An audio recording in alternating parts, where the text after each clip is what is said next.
নমস্কার বন্ধুরা, বং daddy food চ্যানেলে সবাইকে অনেক স্বাগত। আজ আমি তৈরি করব পনির ভাপা। এই রেসিপিটা খুব সহজ আর চটপট তৈরি হয়ে যায়। নিরামিষের দিনে গরম ভাতের সাথে খেতে কিন্তু দারুণ লাগে। তাহলে চলো চটপট শুরু করি। প্রথমে এখানে পনিরটাকে আমি ভালো করে ধুয়ে নিয়েছি। এরপরে এখানে কিউব কিউব করে আমি এগুলোকে পিস করে নেব। দেখো ঠিক এরম সাইজ মতো কেটে নিয়েছি। এরপর একটা টিফিন বক্স নিয়ে নিয়েছি, একটু টাইট দেখে টিফিন বক্সটা নেবে। তারপর পনিরের টুকরোগুলো দিয়ে দিলাম।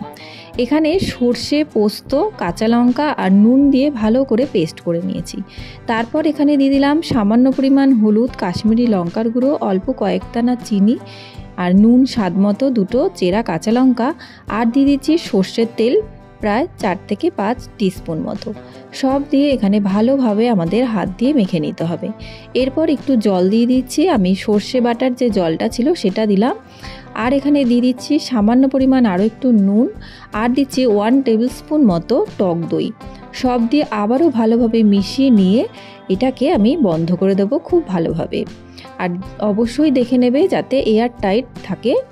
আর এরপর এর মধ্যে দিয়ে দিলাম আমি আরেকটু পরিমাণ সর্ষের তেল। এরপর কড়াইতে গরম জল বসিয়েছিলাম। তারপরে একটা স্ট্যান্ড পেতে আমি দিয়ে দিলাম টিফিন বক্সটা। ঢাকা দিয়ে 20 মিনিট মতো লো ফ্লেমে আমাদের রান্না করে নিতে হবে। 20 মিনিট বাদে গ্যাস অফ করে কিছুক্ষণ ঢাকা দিয়ে রেখে তারপর পরিবেশন করে দেখাচ্ছি তোমাদের কাছে পনির ভাপার এই রেসিপি।